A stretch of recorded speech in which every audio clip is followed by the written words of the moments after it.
누구든지 성령을 회방하는 자는, 이런 제목으로 하나님 말씀을 전하도록 하겠습니다.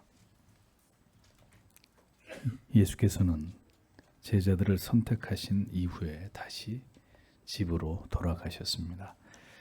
아마도 그 집은 가버나움에 있는 베드로의 집으로 추측이 됩니다. 갈릴리 가버나움은 예수님께서 주로 공생애 가운데 사역을 하셨던 곳이고, 베드로의 집은 이러한 주님의 사역의 센터와 같은 역할을 했던 곳으로 그렇게 여겨집니다. 사람들이 예수님께로 몰려오는 것을 이제는 막을 길이 없었습니다. 계속해서 밀려오고 또 밀려오고 있었습니다. 20절을 보면 그가 집으로 오시자 군중이 또 모여서 그들은 빵 먹을 겨를도 없었다, 이렇게 기록되어 있습니다. 그들은 자신들의 필요와 요구에 대해서 막무가내로 전혀 예수님을 배려하지 않으면서 매일매일 연일 예수님을 괴롭게 하고 있었습니다. 식사를 하실 틈도 없으셨다고 성경은 당시에 주님이 처하신 상황을 이렇게 간략하게 기록하고 있습니다. 직역을 하면 빵을 뜯어 먹을 겨를도 없었다는 뜻입니다. 주님이 얼마나 피곤하시고 분주하게 하루를 보내셨는지를 충분히 짐작할 수 있는 대목입니다. 예수님은 공생애를 보내시면서 제대로 주무시거나 제대로 먹지도 쉬지도 못하시면서 사역을 강행하셨습니다. 여러분도 식사를 할 시간이 없을 만큼 분주하게 일을 해보신 적이 있으실 겁니다. 그런데 그런 상황은 오래 갈 수가 없습니다. 금방 번아웃이 되기 때문이죠. 주님의 사역은 결코 쉽지 않았습니다. 수많은 사람들에게 시달리며 잠시라도 앉아서 편안하게 식사를 하시기는커녕 빵 한 조각도 입에 넣을 여유가 없었다는 것을 보면 충분히 짐작하고도 남음이 있습니다. 그러니까 식사조차 거르기 일쑤였던 이런 상황이 주님께 이어지고 있었다는 것이죠. 이것이 전도자의 길이고 그것이 그의 기쁨이라는 것을 우리는 알 수 있습니다. 때로는 밥보다 중요한 것이 있습니다. 영혼들이 죄로부터 노임을 받고 새로운 삶으로 변화되는 것을 볼 때 이것보다 주님의 마음을 기쁘시게 하는 것이 없듯이 오늘날 참 주의 종들에게는 먹고 입고 쉬는 것보다 오늘도 한 사람의 영혼이 회심에 이르는 것을 보는 감격이 더 중요한 법입니다.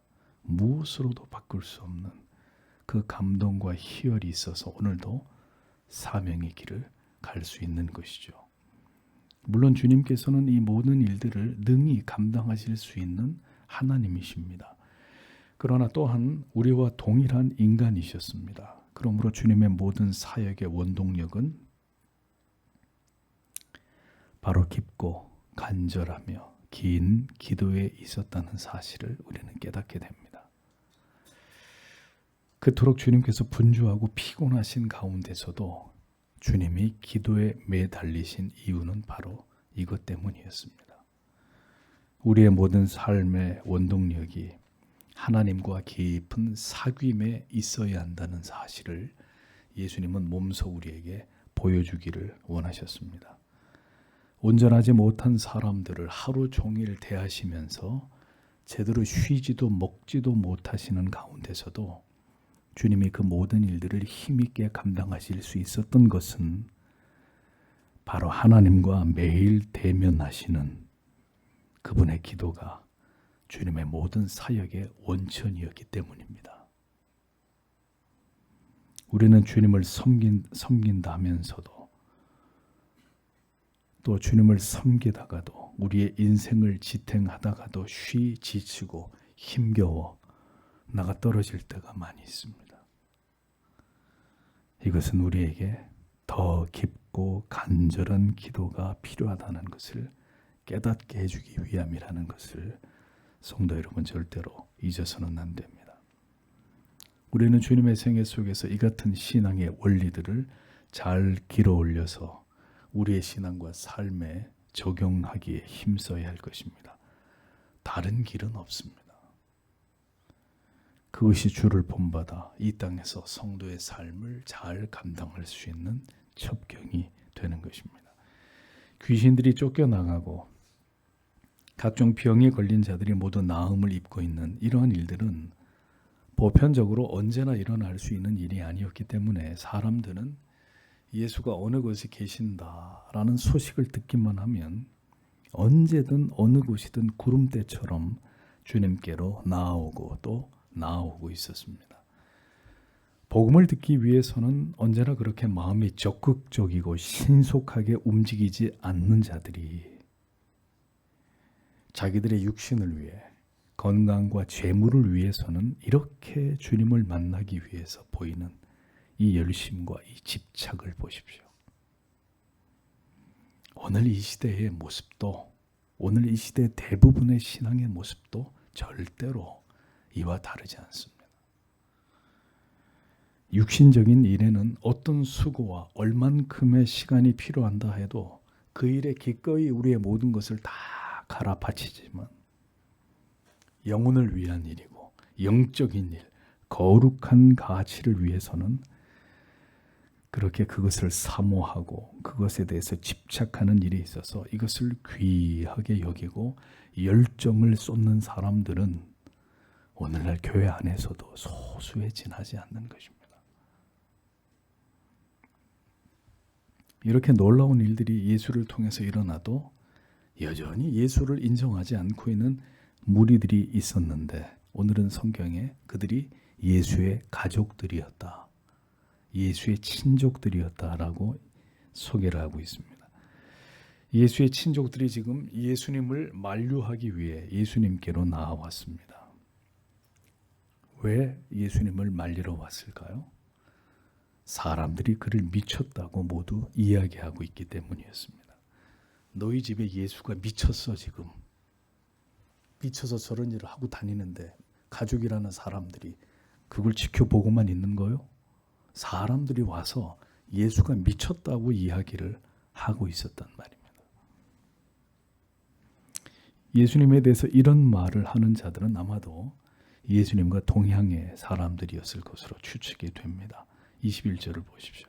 그의 친척들이 그 소문을 듣고 그를 붙잡으려고 나왔으니 이는 그가 미쳤다라고 사람들이 말하였기 때문이다 라고 적고 있습니다.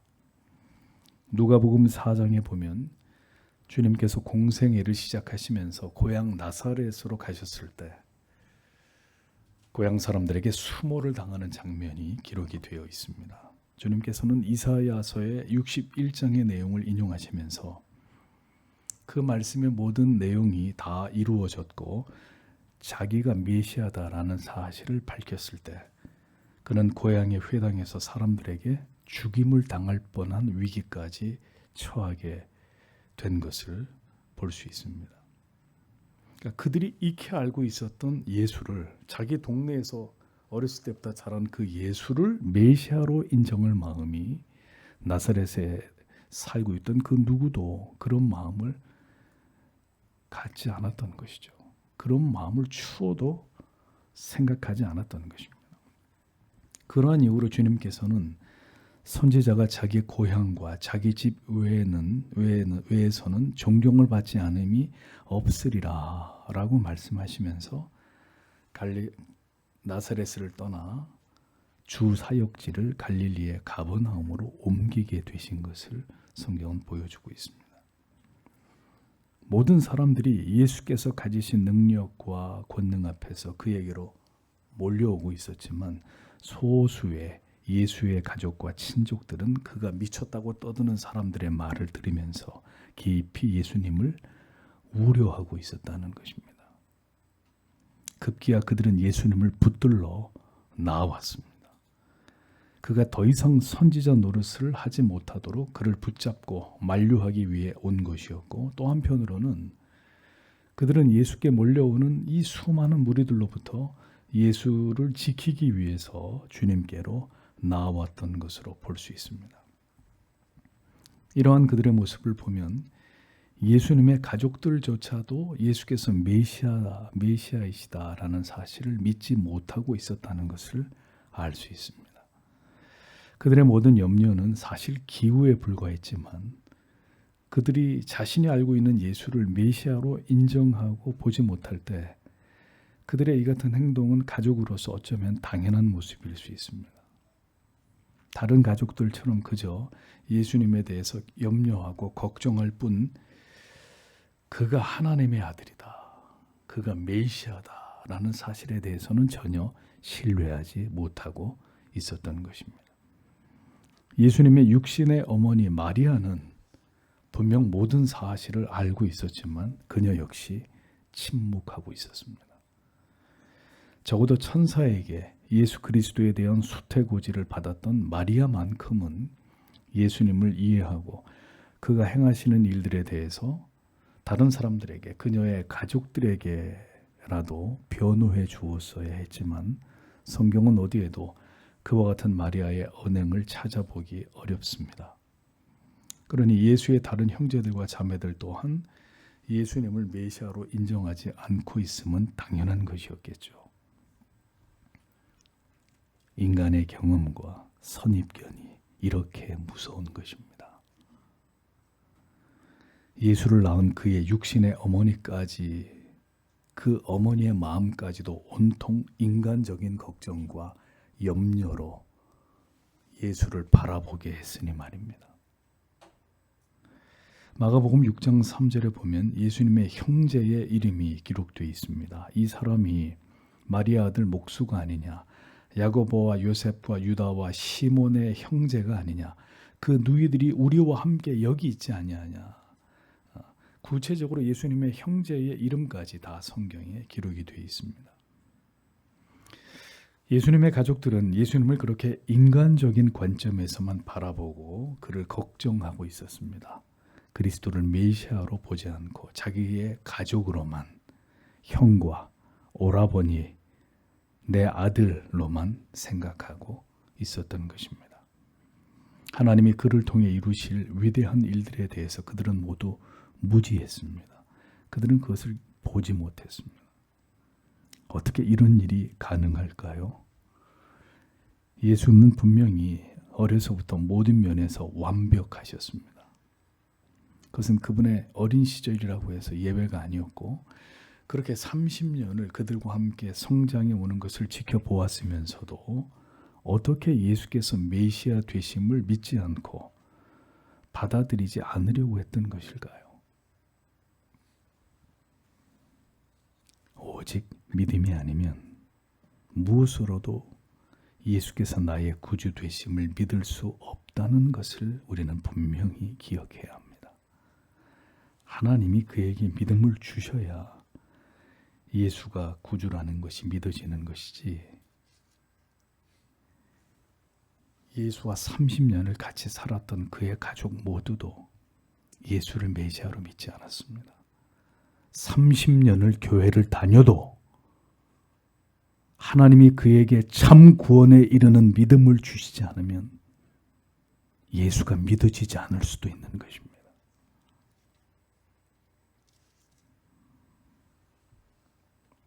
예수가 미쳤다고 떠드는 사람들의 말을 듣고 이에 반응하는 예수의 친족들을 보십시오. 그가 비록 오랜 시간 함께한 가족의 한 사람이었어도 한순간 이제는 예수님을 구주로 믿고 바라보지 못하고 여전히 자기의 가족으로만 여기고 있었던 그들의 염려하고 불편한 마음 또한 불신앙이다 라는 사실을 우리는 기억해야 합니다. 불신앙이다. 우리가 예수에게 미칠 때 하나님을 알지 못하는 우리의 가족들이 우리를 미쳤다고 말할 수 있을 것입니다. 그러니까 그것은 이상한 일이 아니에요. 예수님도 미쳤다는 소리를 들었는데 예수에게 미친 우리를 보고 우리의 가족들이, 우리의 친구들이 아우 저거 예수한테 미쳤어, 이런 말 듣는 게 뭐가 그렇게 이상한 일이겠습니까? 사도 바울도 사도행전 26장 24절에 베스도 총독은 바울의 말을, 바울이 전하는 복음을 다 듣고 뭐라고 얘기하죠? 바울아, 내가 미쳤도다. 내 많은 지식이 너를 미치게 했다. 이렇게 말하지 않습니까? 예수를 믿는 건 성도 여러분, 예수에게 미치는 것입니다. 예수에게 미치지 않고는 예수쟁이가 될 수가 없습니다. 예수를 믿는 일은 성령을 받지 않은 자연인들이 보기에 미친 짓입니다. 오히려 한 사람의 진실한 그리스도인이 믿지 않은 자들에게 그렇게 보여지지 않는 것이, 미친 사람처럼 안 보이는 게 그게 정상적인 믿음이 아닌 것이지, 한 사람의 참 그리스도인이 된 사람을 보고 그 주위에 있는 사람이 저 사람이 미쳤어 라는 말을 하지 않는다면 그는 그리스도인이 아니란 얘기입니다. 물어보겠습니다. 예수를 고상하게 믿는 길이 있습니까? 아주 폼이 있게, 고상하게. 여러분, 기독교의 신앙은 굉장히 합리적이고 상식적이고 이성적인 것입니까? 여러분은 그렇게 생각하셨나요? 믿음의 열심을 낼수록 믿지 않는 사람들이 찬사를 보내고 지지와 갈채를 보내는 것이 기독교가 말하는 믿음입니까? 미쳤다는 말을 듣는 것입니다. 당신이 기어이 예수에게, 당신이 믿는 신에게 미쳤군요. 결국 이런 말을 듣게 되는 것이 신앙의 길입니다. 미쳤다는 말은 넋이 나갔다, 제정신이 아니다라는 뜻이죠. 그들은 예수님에게서 그들이 보고 싶은 것만을 보았습니다. 보이지 않는 부분을 보려 하지 않았습니다. 그러니까 미친 걸로밖에 보이지 않는 거죠. 30년을 같이 한 예수님의 어머니, 형제, 자매들, 그들은 이 순간 또 다른 이름의 불신자들이었을 뿐입니다. 그러나 그랬던 예수님의 육적인 가족들도 사도행전 1장 14절에 보면 여자들과 예수의 모친 마리아와 예수의 아우들로 더불어 마음을 같이하여 전혀 기도에 힘쓰니라 라는 기록을 통해 볼 때 그들은 후에 예수를 구주로 믿었고, 그들은 간절히 기도했던, 성령을 받기 위해 기도했던 이러한 120문도 가운데 그 무리에 속해 있었던 것으로 사도행전은 증언을 하고 있죠. 결국 하나님께서는 예수님의 육신적인 가족들에게까지 은혜를 베푸셔서 마침내 그들이 모두 예수를 구주로 믿게 만드신 것입니다. 예수께서는 자신을 메시아로 믿지 않았던 나사렛에서 어떤 기적도 행하지 않으셨습니다. 성경에 보면 나사렛에서는 주님이 아무 능력을 행하지 않으셨습니다. 믿음이 있는 곳에서 주님은 역사하십니다. 믿음을 불어넣으시고 그리고 그 믿음으로 간절히 그리스도를 바라보는 영혼 안에서 하나님은 놀라운 일들을 이루어 가시는 것입니다. 22절에서 30절까지는 예수님의 가족들이 예수님께로 찾아오기 전에 한 사건이 일어난 것에 대해서 기록하고 있습니다. 그것은 예수님과 서기관들이 다시 충돌을 일으키는 장면이었습니다. 20절을 보십시오. 그리고 예루살렘에서 내려온 서기관들이 말하기를 그는 바알지불에 사로잡혔다 라고도 하고, 귀신들의 두목의 힘으로 그가 귀신들을 쫓아낸다 라고도 하였다. 직역을 하면 이런 뜻이 됩니다. 자, 서기관들이 주님을 또다시 힐난하기 시작합니다. 그들은 이제 예수가 바알세불의 힘을 빌어서 귀신을 쫓아낸다고까지 사람들에게 떠벌리면서 말하고 있었습니다. 그들은 예수 그리스도의 이 새로운 가르침이 대중들에게 급격히 파급되고 있는 현실을 어떻게든 막아야 했습니다. 얼마나 급했으면 예루살렘에 있는 공의회의 박식한 서기관들까지 이제는 예루살렘에서 이 사태를 조사하고 그리스도를 막기 위해서 예루살렘에서 서기관들이 이곳으로 파견돼 왔다. 그들은 그리스도께서 귀신을 쫓아내시는 것에 대해서 아주 뻔뻔하고 불경스러운 낙인을 찍어서 대중들에게 급격히 퍼져나가고 있던 그리스도에 대한 신뢰를 가로막고 이것을 깨트려서 그들이 예수를 인정하지 않는 것에 대한 궁색한 변명을 지금 주님께 쏟아내고 있었던 것입니다. 바리새인들과 서기관들은 절대로 예수를 메시아로 하나님의 아들로 인정할 마음이 조금도 없었습니다. 그리스도에게서 온갖 신적 권능과 능력이 나타나고 있었다 하더라도 그들은 그렇게 그리스도를 향한 강팍한 마음을 거둘 뜻이 전혀 없었습니다. 그들은 유대교를 대표하는 자들로 여전히 면밀히 예수님의 모든 말과 행동을 관찰하고 그것을 연구하고 있었습니다. 어떻게든 예수 그리스도에게서 책잡을 만한 결정적인 문제들을 발견하기 위해서 혈안이 되어 있었습니다. 예수는 그들의 눈에 가시였습니다. 모든 유대주의 종교 지도자들과 함께 그래서 예수를 죽이려고 하는 모든 준비를 그들은 착실하게 지금 진행하고 있었습니다. 그들이 이번에 예수께 대해서 그를 깎아내리려고 했던 판단의 논리는 예수가 귀신과 마귀의 왕으로부터 조종을 받고 있기 때문에 귀신을 쫓아낸다라는 것이었습니다.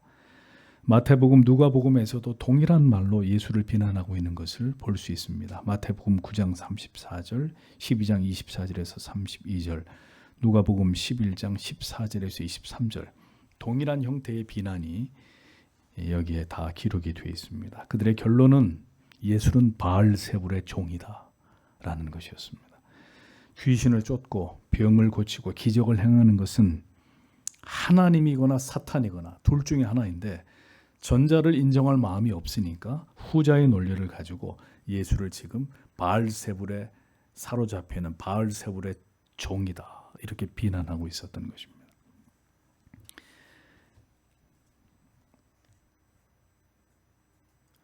메시아의 권위와 능력을 전혀 인정할 마음이 없었기에 이들은 이 궁색한 논리를 가지고 예수 그리스도를 지금 단죄하려고 하고 있었던 것입니다. 바알세불은 헬라어로 베엘제불이고 라틴어 성경의 베엘제붑의 영어식 표기입니다. 헬라어 바알제불은 바알왕 또는 고귀한 존재 바알이라는 가나안 우상신 이름의 셈족어의 음역입니다. 그 의미는 파리대왕, 똥파리왕, 파리대왕 으로 유대인들에게 경멸을 받던 신이었기 때문에 유대인들에 의해서 그 이름이 사탄의 별명처럼 귀신의 왕으로 바알세불로 이렇게 불리워지고 있었던 것이죠. 바리새인들은 예수님을 사탄, 귀신의 왕이시였다고 비난했습니다. 그는 사탄의 힘을 입어 이 모든 일을 행한다고 소문을 내기 시작합니다. 그들은 그렇게 악랄하게 예수님을 모독하고 있었습니다. 집혔다라는 말의 의미는 가지고 있다, 사로잡히다 이런 뜻으로 예수께서 귀신의 왕에게 사로잡혀서 이렇게 귀신을 내쫓고 있는 것이다. 이렇게 악의적으로 비방하고 있었던 거죠. 이것은 실제로 당시 이방인들 중에는 주술적인 행위를 가지고 귀신을 쫓아내고 병을 고치는 자들이 실제로 존재했단 말입니다. 그러니 예수를 그런 자들과 동료로 취급하고자 했던 것입니다. 자신들이 인정하고 싶지 않은 대상에 대해서 사람들은 그 존재를 그냥 두지 않습니다. 악의적으로 비방하고 조롱하고 부정합니다. 그렇게 상대를 멸시하고 모독하는 것으로 자기들이 더 우월하다는 것을 증명하려고 하는 것이죠. 이 땅에 오셔서 죄인들을 용서하시고 그들에게 천국 복음을 전하러 오신 메시아를 귀신의 왕의 추종자로 이렇게 간주하려고 했던 유대주의자들을 보십시오. 그때나 지금이나 사람들은 자기들이 믿고 싶은 것만을 믿으려고 합니다.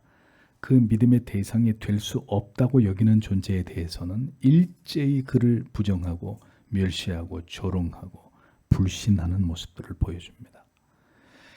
왜 사람들은 다른 종교를 비난하고 거부하는 일에 대해서는 별 관심이 없고 오직 교회와 하나님의 존재를 부정하고 멸시하고 조롱하는 일에는 이토록 열심을 내는 것일까요?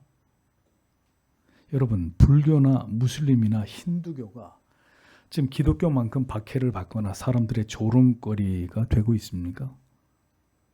유독 기독교만 가지고 교회만 가지고 집요하게 세상은 물어뜯고 핥히고 세상이 모두 일어나서 유독 교회만을 반대하고 성경을 거부하고 멸시하고 이런 일들이 일어납니다.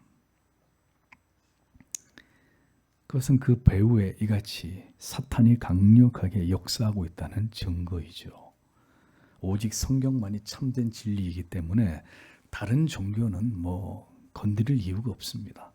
기독교만, 예수만, 예수 믿는 사람들만 집 밟으면 세상의 임금은 자기가 이긴다고 생각하고 있기 때문에 이런 일들이 갈수록 더 격화되는 것입니다. 그리스도께서 그렇게 유대주의자들에게 언제나 공격을 받으셨듯이 초대교회를 세우면서 복음을 전파했던 12사도가 모두 그렇게 순교와 박해의 길을 갔듯이 진리 위에 서 있는 참 복음과 교리를 전파하는 가르치는 교회는 언제나 사탄의 목표가 되고 끊임없는 세상의 도전을 받아들여야 되는 진리 수호의 마지막 보루가 될 수밖에 없는 이유가 여기 있는 것입니다.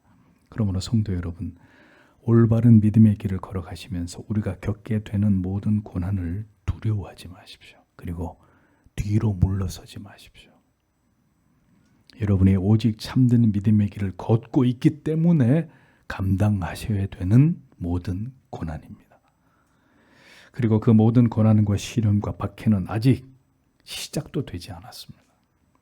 마음의 결기를 다지고 우리가 맞이해야 될 날들을 믿음으로 잘 준비하는 그리스도의 제자들이 되어야 되리라고 믿습니다. 때가 되면 사람들이 우리에게도 더러운 귀신들이 쓰인 자들이다라고 말하게 될 것입니다. 자기들이 주장하는 진리만이 옳다고 여기는 저 예수쟁이들은 이 사회의 암적인 존재들이고 절대로 같이 갈 수 없는, 우리랑 함께 갈 수 없는 꼴통들이다. 저들이 믿는 신은 어리석게 그지없는 오직 자기만이 참신이라고 주장하는 하나님이라고, 이렇게 우리가 믿는 하나님이 이상한 신이라고 비방하면서 우리를 멸시하게 될 것입니다. 여러분들은 그런 상황들을 감당할 준비가 되어 있으신가요? 23절에서 26절까지를 보겠습니다. 그가 그들을 부르셔서 그들에게 비유로 말씀하셨다. 어떻게 사탄이 사탄을 쫓아낼 수 있느냐? 만일 한 왕국이 스스로 갈라지면 그 왕국은 설 수 없고, 만일 한 집이 스스로 갈라지면 그 집은 설 수 없다. 만일 사탄이 서로 대적하여 일어나서 갈라지면 설 수 없고 끝이 난다 라고 기록되어 있습니다. 자, 예수님은 매우 논리적으로 그들의 모독적인 말에 대해서 반박하고 계셨습니다. 주님께서는 감정적으로 흥분돼서 그들에게 버럭 소리를 지르지 않고 그들을 불러서 자신에게로 가까이 오게 하셨습니다. 이리 와라. 이리 와서 내가 하는 말을 좀 들어봐라. 침착하게 그들과 대면하시면서 말씀하셨습니다. 비유로 빗대어 말씀하셨습니다. 그리고 예를 들어서 말씀하셨습니다. 그들을 위해서가 아니라 이 진리를 접하는 모든 이들, 저와 여러분들을 위해서 이 깨달음을 주기 위해 주님은 이같이 답변하신 것입니다. 사탄이 어떻게 사탄을 내어 쫓을 수 있느냐? 사탄의 두목이 어떻게 사탄에게 속한 귀신을 같은 편인데도 불구하고 내쫓는 일이 일어날 수 있겠느냐? 주님의 질문은 이것이었습니다. 나라가 스스로 분쟁하면, 내전을 일으키면 그 나라는 망할 수밖에 없고, 이 한 집에 사는 가족들이 서로 분쟁하면 그 가정이 결코 설 수 없다고 말씀하시면서 유대주의자들의 주장과 그들의 논리가 얼마나 허접하고 허무맹랑한지를 주님은 명확히 드러내셨습니다. 이같이 비상식적이고 비논리적인 그들의 도발에 대해 주님은 결론적으로 이렇게 되면, 사탄이 스스로 자신들을 거스려 내분을 일으키게 되면 필연적으로 망하는 일이 일어날 뿐인데, 성경은 최후의 날까지 사탄의 왕국이 이 땅에서 지속됨을 말씀하고 있으니 이런 일들이 일어날 까닭이 없지 않겠느냐 하고 주님은 그들의 주장을 일거에 봉쇄하셨습니다.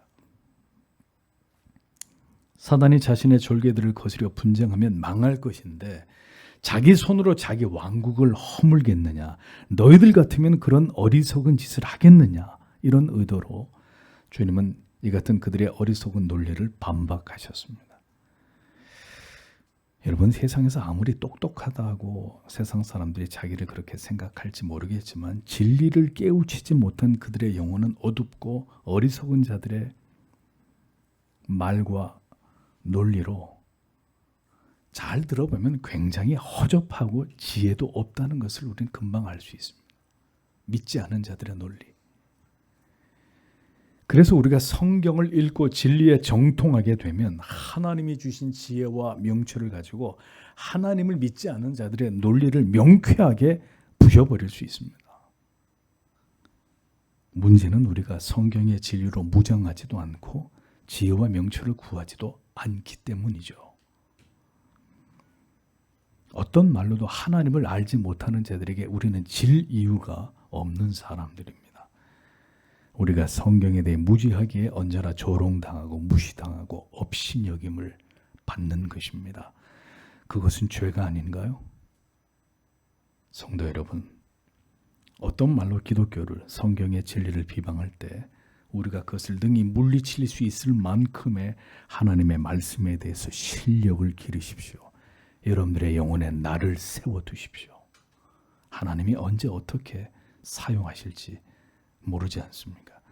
다른 것으로 여러분의 인생의 소중한 시간을 허비하지 마시고 하나님을 알아가는 일에 더욱 힘쓰십시오. 지혜와 명철을 구하십시오. 세상이 결코 추종할 수 없는 논리의 힘으로 말씀이 가지고 있는 그 능력으로 저들을 압도하면서 그들을 진리로 이끌어 와야 될 사명이 우리에게 있다는 것을 기억해야 합니다. 다니엘서에서 말씀하지 않았습니까? 많은 사람들을 옳은 길로 인도하는 자는 하늘의 별처럼 빛날 것이라고. 물론 믿지 않으려고 하는 자는, 유기된 자들은 우리가 무슨 말을 해도 믿으려고 하지 않을 것입니다. 그러나 우리가 전하는 복음의 논리와 편정은 그들을 위한 것이 아닙니다.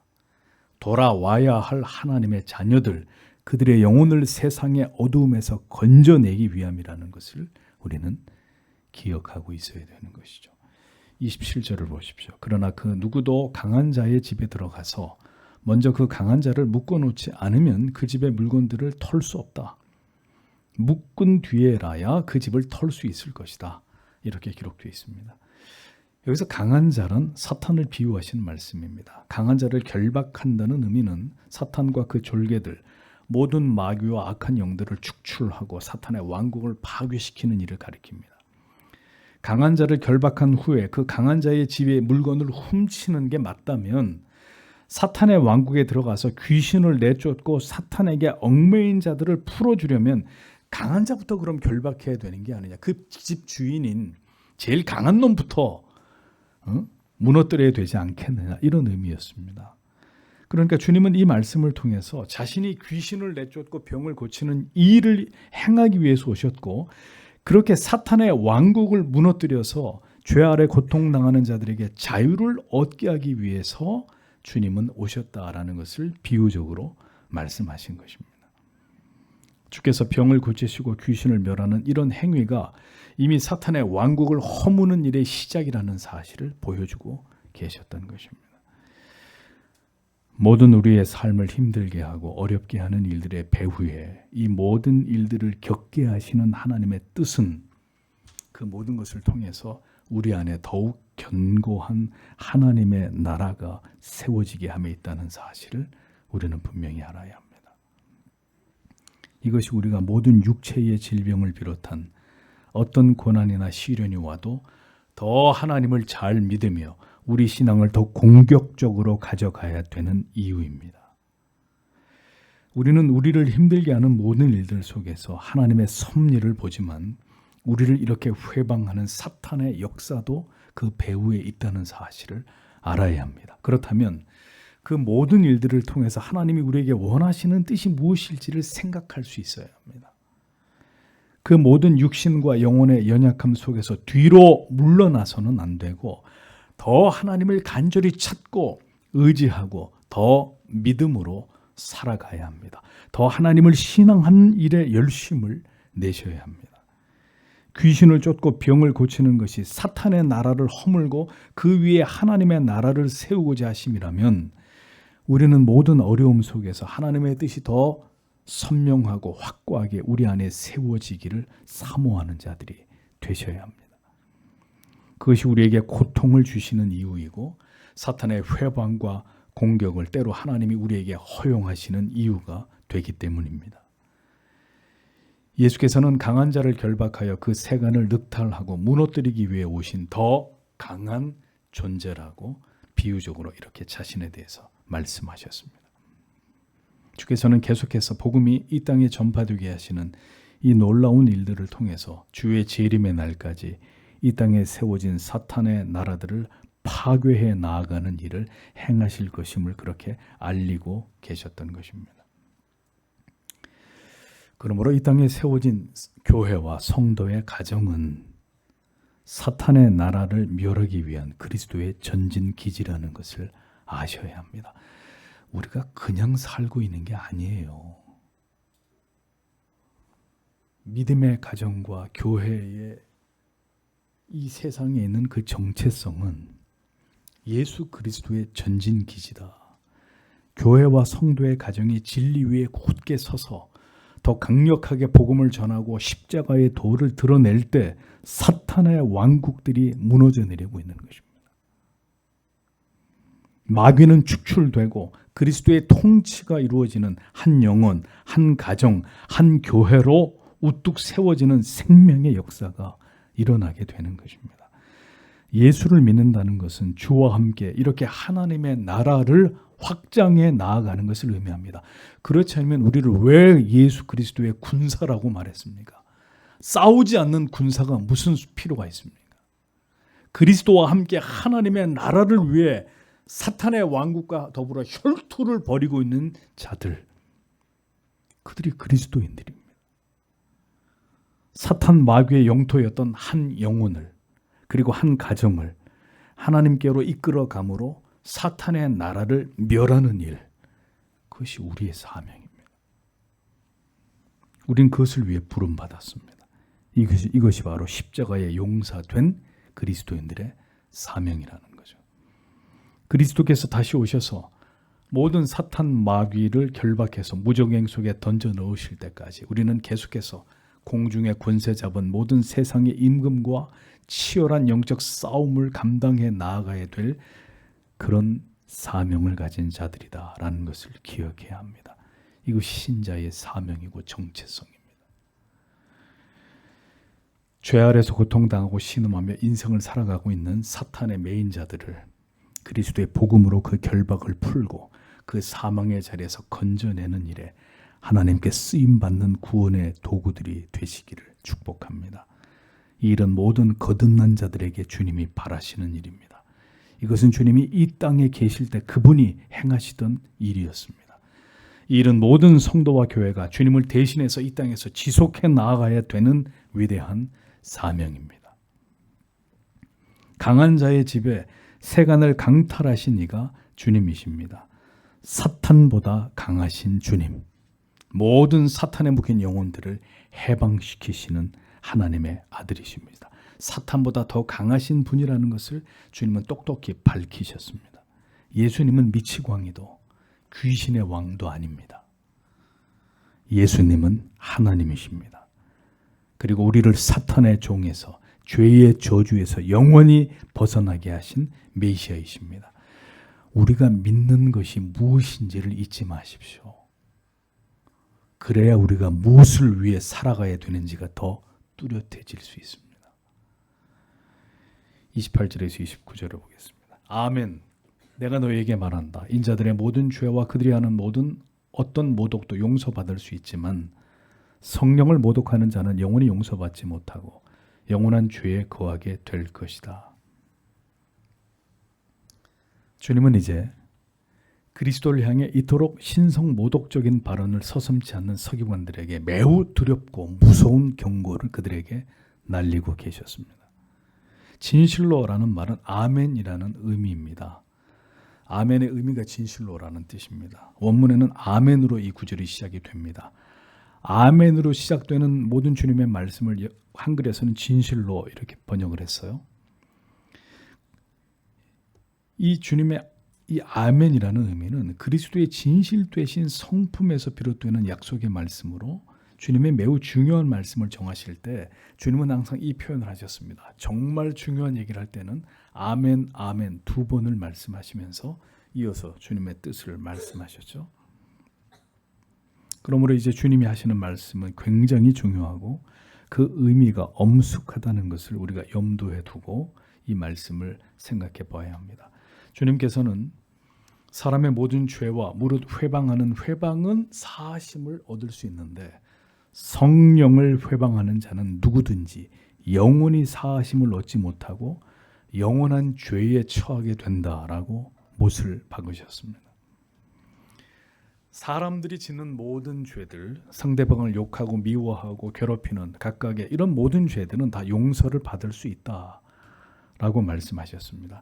인간이 이 세상에서 살아가면서 사람에게 짓게 되는 모든 죄들에 대해서는 진심으로 그가 그 죄를 깨닫고 하나님과 사람 앞에 회개하고 용서를 구할 때 용서받을 수 있습니다. 주께서는 우리의 모든 죄를 허물을 용서해 주시고 그 죄악의 영원한 형벌에서 우리를 구원하기 위해 오신 분이기 때문에 우리가 행한 모든 추악한 죄들, 내 자신에게만 아니라 타인을 향한 모든 죄까지 주님은 다 용서해 주시는 분이십니다. 그렇지만 결코 영원히 용서받을 수 없는 죄가 있다 라고 주님이 엄히 말씀하신 죄가 있습니다. 그것은 성령을 회방하는 죄라고 꼭 집어서 주님은 말씀하셨습니다. 예수님을 나의 구주로 하나님의 아들로 결코 인정하지 않는 죄, 즉 성령을 회방하여 예수를 귀신의 왕의 지배를 받는 존재라고 말하는 바로 이 같은 죄를 가리키는 것입니다.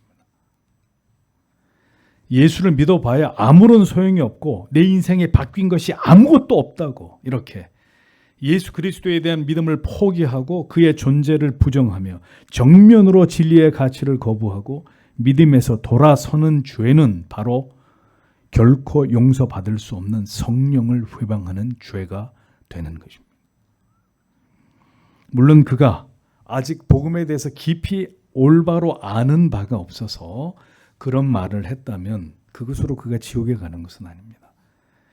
그러나 수많은 시간 교회를 다니면서 복음을 들었고 예수가 누구인지를 정확히 알고 있습니다.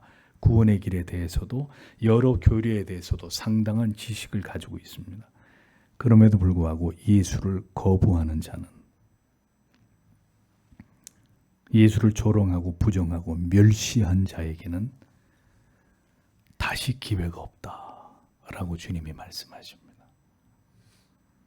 그 태도를 버리고 속히 그리스도께로 돌아오지 않는다면 그가 오늘 죽어 지옥에 떨어지는 것은 이상한 일이 아닙니다. 그는 다시 돌이킬 수 없고 영원한 지옥의 백성이 되는 것입니다. 성경에 예수 그리스도가 분명히 하나님의 아들로 메시아로 기록되어 있어도 그 하나님의 아들을 믿지 않는 죄가 바로 성령 회방 죄입니다. 유기된 자는 그러므로 결국 믿음 안으로 들어오지 못하게 되는 것입니다. 그가 그렇게 적극적으로 그리스도를 부정하고 하나님과 진리를 불신하는 것을 통해서 그 자신이 그리스도에게 속한 자가 아닌 것을 증명하게 되는 것입니다. 성령의 감화 감동을 통해서 예수를 구주로 시인하고 자신의 심히 부패하고 죄악됨을 고백함으로 그리스도를 구주로 믿고자 하는 마음이 우리 안에 부어질 때 그가 회심을 경험한 진정한 하나님의 자녀가 됩니다. 그러나 이것이 믿어지지 않고 이것을 끝까지 극구 부인하게 되는 자들은 영원히 그 구원의 길이 그에게 막히게 되는 것입니다. 성령이 오늘도 참 진리와 복음을 통해서 우리의 귀와 마음에 생생하게 들려주고 있어도 끝내 진지한 믿음으로 주를 찾으며 그리스도께서 나의 구주가 되심을 고백하며 자신의 죄인됨을 인정하고 그 죄를 회개함으로 그리스도 앞에 엎드리지 않는 모든 자들은 결국 사함을 받을 수 없는 성령을 회방한 그 죄로 인해 지옥의 영벌에 처하게 되는 것입니다. 아무리 회개하고 예수를 구주로 믿으라고 말해도 회심의 중요성을 듣고 또 듣고 또 듣고 또 들었어도 이에 대해 미동조차 보이지 않는 자신의 영혼의 문제에 대해서 이렇게 방임하거나 방치하고 있는 모든 자들은 성령을 회방하고 있는 죄를 범하고 있는 것입니다. 교회를 아무리 오래 다녔어도 그렇게 예수를 믿지 않고 어느 순간 믿음의 자리, 말씀의 자리, 예배의 자리를 박차하고 떠나버리는 것, 명백한 배도이고 그리스도를 등지는 죄악입니다. 모두 지옥에 떨어지게 되는 일입니다. 성령 모독죄는 예수 그리스도 하나님의 아들을 눈앞에서 보고 있으면서도 예수가 귀신의 능력을 힘입었다고, 그리스도에 대해서 악의적으로 떠드는 것과 같이 현저하게 예수 그리스도의 구주되심을 거부하고 부정하는 것입니다. 마음으로 복음을, 하나님의 말씀을 싫어하고 멸시하는 것입니다. 너나 믿어, 너나 교회 가, 너나 공부해, 난 필요 없어. 더 나아가서 이 말씀을 더 엄중하게 적용해 보았을 때, 그리스도가 바알세불의 조종을 당한다고 그리스도에 대한 잘못된 지식을 서기관들이 말했듯이, 예수 그리스도는 우리에게 복을 주시기 위해 오신 분으로, 그렇게 그리스도에 대해서 단순 무식하게만 이해할 뿐, 그 그릇된 지식의 근거에서 잘못된 신앙의 길을 고집하고 그 길을 고집스럽게 가고 있는 것도 매우 두려운 죄가 될 수 있다는 것을 알아야 합니다. 그런 믿음이 구원에 이르는 믿음이 될 수 있을지에 대해서 심각하게 고민해 보셔야 합니다.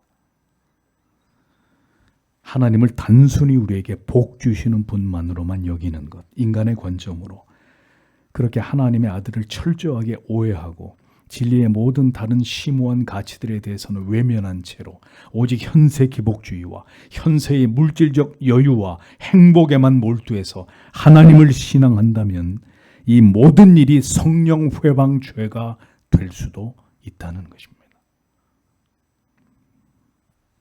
성령이 하시는 모든 일, 참 복음과 진리를 통해서 영혼을 죄의 어리석음과 무지에서 건져내시고 깨닫게 하시고 그 무지의 죄 가운데서 구원하시는 일을 모두 다 부정해버리는 것, 성령을 회방하는 죄입니다. 모든 계시를 받아놓고도 믿지 않는다면 이것이 성령 회방 죄입니다.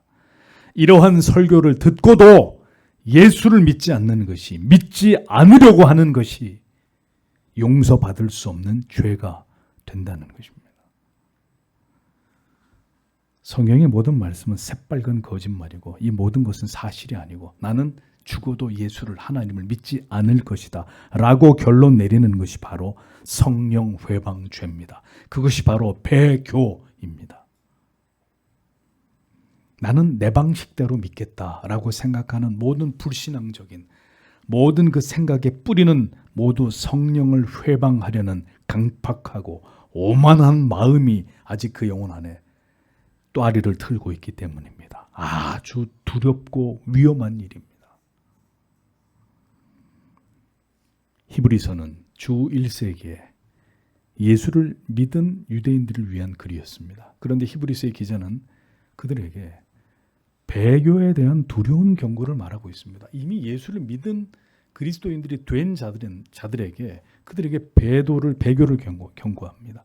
히브리서 2장 3절에 우리가 이같이 구원을 등한히 여기면 어찌 피하리요? 이 구원은 처음에 주로 말씀하신 바요 들은 자들이 우리에게 확증한 바니 하나님도 표적들과 기사들과 여러 가지 능력과 및 자기 뜻을 따라 성령에 나눠주신 것으로서 저희와 함께 증거하셨느니라. 성령을 통해서 이미 나눠줬고 증거됐는데 그런 사람들한테 히브리서 기자가 말합니다. 구원을 등한히 여기면 어찌 하나님의 심판을 피할 수 있겠냐. 큰 구원을 등한히 여긴다는 것은 결국 성령이 우리에게 주신 것을 다 버리고 배도의 길을 열어주는 길이 될 수 있다는 것을 경고하는 거죠. 구원의 문제를 가볍게 여기면서 오늘도 차일피일 대충 교회 다니는 것으로 이렇게 자기와 하나님을 기만하면서 이렇게 예수를 믿고 종교 생활을 하고 있는 것, 큰 구원을 등한히 여기고 있는 것이다. 배도할 수도 있다, 당신이. 그 얘기를 하고 있는 것입니다. 그들은 예수께서 여러 가지 표적과 기사를 보이신 것을 보았고 알았던 자들이었습니다. 귀신을 쫓고 병을 고치는 예수의 능력을 경험한 자들이었습니다. 그런데도 불구하고 예수를 믿지 않는 자들이 있었다. 히브리서 기자는 경고합니다. 이 큰 구원을 하나님의 아들을 통해서 보았으면서도 이것을 부정한다? 그러면 그대는 심판을 피할 수 없다. 히브리서 6장 4절에서 6절, 한번 비추심을 얻고 하늘의 은설을 맛보고 성령에 참여한 바 되고 하나님의 선한 말씀과 내세의 능력을 맛보고 타락한 자들은 다시 새롭게 하여 회개케 할 수 없나니 이는 자기가 하나님의 아들을 다 십자가에 못 박아 현저히 욕을 보임이라 라고 말씀하시면서 다시 베드로를 강력하게 경고하신 것을 우리가 이미 살펴보지 않았습니까? 비추임을 받았다는 것은 구원의 도에 대한 상당한 지식을 이미 그가 충분히 들었다는 것을 의미합니다. 많은 것을 진리 안에서 성령을 통해 경험해 놓고도 무엇이 진정으로 올바른 믿음인지를 배웠으면서도 이 모든 것을 버리고 불신앙의 자리, 그릇된 거짓된 인간이 중심이 된 믿음의 자리로 돌아가 버린 자들에 대한 두려운 경고를 우리는 똑똑히 기억해야 합니다. 그건 믿음 아니라는 거예요. 구원 아니라는 거예요. 교회 밖에 있는 사람들은 예외로 두고 교회 안에 있는 자들까지도 오늘의 이 시대는 예수를 올바로 제대로 믿으려고 하지 않습니다. 모두가 자기 생각대로, 자기 고집대로, 자기가 만들어 놓은 하나님을 믿고자 합니다. 엄격하게 적용하면 다 성령 회방 죄를 짓고 있는 거예요. 하나님의 말씀대로 그 명령과 그 계명대로 하나님을 믿지 않는 것, 여러분 가벼운 문제가 아닙니다. 뭐 그럴 수도 있지, 그래도 교회만 나오면 되는 거지, 이렇게 생각하실 문제가 절대로 아닙니다. 히브리서 10장 26절에서 29절에 우리가 진리를 아는 지식을 받은 후 짐짓 죄를 범한 즉 다시 속죄하는 제사가 없고 오직 무서운 마음으로 심판을 기다리는 것과 대적하는 자를 소멸할 맹렬한 불만 있으리라. 모세의 법을 폐한 자도 두세 증인을 인하여 불쌍히 여김을 받지 못하고 죽었거든. 하물며 하나님 아들을 밟고 자기를 거룩하게 한 언약의 피를 부정한 것으로 여기고 은혜의 성령을 욕되게 하는 자의 당연히 받을 형벌이 얼마나 더 중하겠느냐 너희는 생각하라 라고 기록되어 있습니다. 구원의 길, 진리의 길, 영생의 참된 믿음의 길에 대한 정교한 지식을 우리가 모두 듣고 알고 있으면서도 그리스도를 쫓아가는 참된 구원의 길을 거부한다면 저는 그렇게는 못 믿겠습니다. 좀 쉽게 가겠습니다. 좀 편하게 갈 테니까 그럼 그렇게 가시든가. 그렇게 참된 구원의 길을 거부한다면 그는 결국 구원을 받을 수 없다는 것이 명백한 성경의 가르침입니다. 그에게는 오직 지옥 불만이 기다리고 있을 뿐입니다. 여러분들에게 목사가 누누이 말씀드립니다. 오늘날 교회의 부패와 타락의 가장 심각한 원인은 이 잘못된 구원관에서 비롯되는 것이다. 제목에 칼이 들어와도 이것은 숭배없는 사실입니다. 잘못된 구원관. 그래서 제 멋대로 믿으려고 하는 이 잘못된 믿음에서 오늘의 이 교회의 세속화와 부패와 타락은 비롯된 것입니다. 아직도 여러분 중에 그리스도를 깊이 마음을 다해 믿지 않고 이것을 거부하는 분들이 계십니까? 그리스도가 단지 나의 삶의 불행에서 나를 지켜주고 건져주시는 분 정도로만 여기면서 종교 생활을 편안하게 하려고 하는 분이 계십니까? 여러분의 마음으로 입술로 삶으로 여전히 그리스도를 멀리하고 그 도에 복종하지 않으려는 분들이 이 가운데 계신다면 속히 뜻을, 마음을 돌이키십시오. 여러분 지금 매우 위험한 자리에 계시는 것입니다. 이 모든 지식을 통해 부디 주께로 더 가까이 나아가기를 기도하십시오. 그렇지 않으면 두려운 심판이 당신을 기다리고 있을 것입니다. 디모데후서 1장 13절에서 바울은 이렇게 고백합니다. 내가 전에는 회방자요 핍박자요 포행자이었으나 도리어 긍휼을 입은 것은 내가 믿지 아니할 때에 알지 못하고 행하였음이라 라고 기록되어 있습니다. 우리가 주님을 깊이 알지 못할 때 복음의 의미가 무엇인지, 그리스도가 어떤 분인지, 교회를 다니고 있지만 전혀 아는 바가 없이 종교적인 생활만 했을 때 우리는 모두 참된 복음과 진리에 대해서 회방자요, 핍박자요, 포행자였습니다. 그런데 그때 그렇게 우리가 무지한 가운데 행한 그 모든 것을 주님은 용서하시고 우리를 거듭나게 하시고 우리에게 직분까지 맡겨주셨다고 바울은 여기에 대해서 감사하고 있습니다. 이것이 모두 하나님의 은혜입니다. 마지막 30절에 그들이 말하였다. 그가 부정한 영에 사로잡혔다. 그가 부정한 영에 사로잡혔다. 누구한테 하는 얘기죠? 예수님께 하는 얘기입니다. 더러운 영에 사로잡힌 자다. 누가? 하나님의 아들 예수 그리스도가. 지옥에 들어가게 되는 자들은 예수가 더러운 귀신에 들렸다. 예수는 엉터리다. 기독교가 말하는 구원은 거짓이다. 이렇게 하나님의 아들을 부정하고 멸시하는 자는, 예수를 저주하는 자는 절대로 천국에 들어갈 수 없습니다. 어떤 식으로든 하나님을, 그리스도를 잘못 알고 그분에 대해서 잘못 표현한다면, 그래서 우리의 방식으로 하나님을 믿겠다고 하면 그것은 성령을 회방하는 죄가 될 수 있다는 것을 기억하십시오.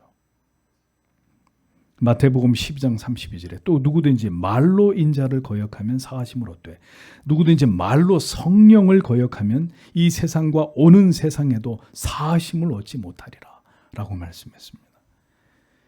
예수께서는 자신을 향해 바알세불에게 조종을 당한다느니, 더러운 귀신이 들렸다느니 떠들어대고 있던 유대주의 종교 지도자들에게 그들의 모골이 송연해지는 두려운 말씀으로 그들을 향해 강력하게 경고를 하고 계셨습니다. 입 닥치고 똑바로 들어라. 지금 주님의 의도가 이런 것입니다. 입을 그렇게 함부로 놀리다가는 지옥에 떨어지게 된다. 너희 앞에 구약에 그토록 구구절절히 예언된 하나님의 아들 메시아가 서 있는 것을 보고도, 그가 행하는 모든 이적과 기적을 보고도 하나님의 아들에 대해서 예의를 갖추기는커녕 바알세불이 집혔다느니 짓거려대고 있는 이런 언동에 대해서 주님이 똑똑히 말씀하시는 거예요. 너희는 성령 회방죄를 짓는 것이고 너희는 모두 지옥에 떨어지게 될 것이다. 그들에게 최후 통첩을 말씀하신 것입니다. 너희는 모두 성령을 회방하는 죄를 짓고 있고 너희는 반드시 지옥에 들어간다. 성도 여러분, 큰 배도가 일어날 것이라고 주님이 말씀하지 않으셨습니까? 이 진리의 도에서 벗어나 여러분이 신앙의 고백을 지키지 못하는 자가 되면 우리 또한 성령을 회방하는 자가 될 수밖에 없는 것입니다. 믿음이 있는 줄 알았는데 없네. 믿음이 없는 줄 알았는데 믿음이 있구나. 이건 괜찮은데, 믿음이 있는 줄 알고 천국에 갈 줄 알았는데 내가 이렇게 예수를 우습게 부인해 버리다니. 결국 우리의 신앙의 고백을 끝까지 지키는 것, 그것으로 여러분이 하나님의 자녀인 것이 증명되는 것입니다. 주께서 우리에게 원하시는 것은 분명한 신앙의 고백을 가지고 우리가 더욱 진리 안에 거함으로 구원과 영생에 대한 확신과 소망을 가지고 이 땅에 살아가지만 하늘에 속한 자들로서의 삶을 이 땅에서 살아가는 것입니다. 세상보다 영원한 나라를 생각하고 그 나라의 백성들답게 오직 하나님을 경외하고 그 나라의 법과 관습과 문화를 가지고 이 세상에서 살아가는 구별된 자들이 되기를 원하십니다. 그것으로 하나님의 이름과 그 영광을 우리가 살고 있는 이 모든 환경 속에서 나타내는 것을 하나님이 기뻐하십니다. 우리는 세상에 산보를 나온 사람들이 아닙니다. 틈만 있으면 육신의 즐거움과 안위와 쾌락을 추구하며 그렇게 살아갈 수 없는 자들입니다.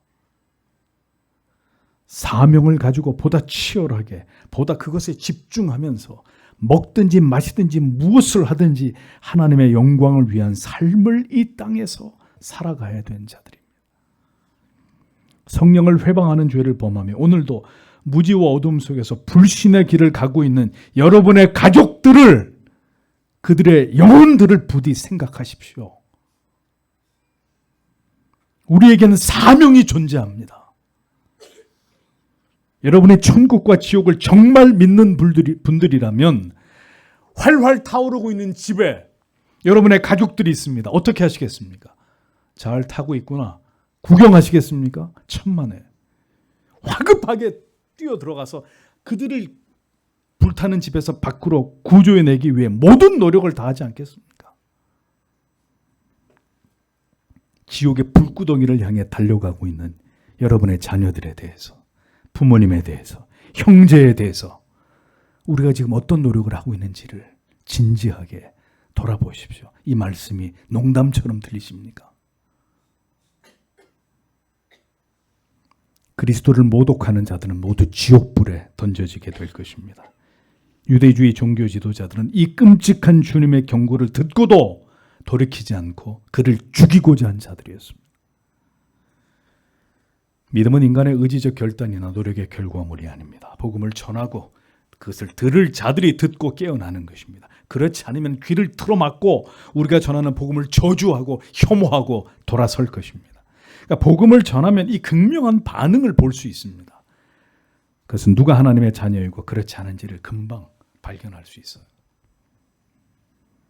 여러분의 믿음을 시험하고 확증하십시오. 그리고 오늘도 담대하게 예수 그리스도의 피 묻은 이 복음을 전하는 자들이 되십시오. 우리는 이로써 사탄의 나라들을 파괴시키고 그리스도의 왕국을 완성해 나아갈 사명을 가진 자들입니다. 오늘도 우리를 이 아름다운 일에 사용해 주시도록 무장시키시고 복음의 나팔수로 하나님이 우리가 있는 어느 곳에서든 우리를 사용해 주시기를, 우리가 먼저 그리스도의 십자가의 군사로 성령으로 충만한 자들이 될 수 있도록 하나님이 우리에게 풍성한 은혜와 주의 붙드심으로 함께해 주시기를.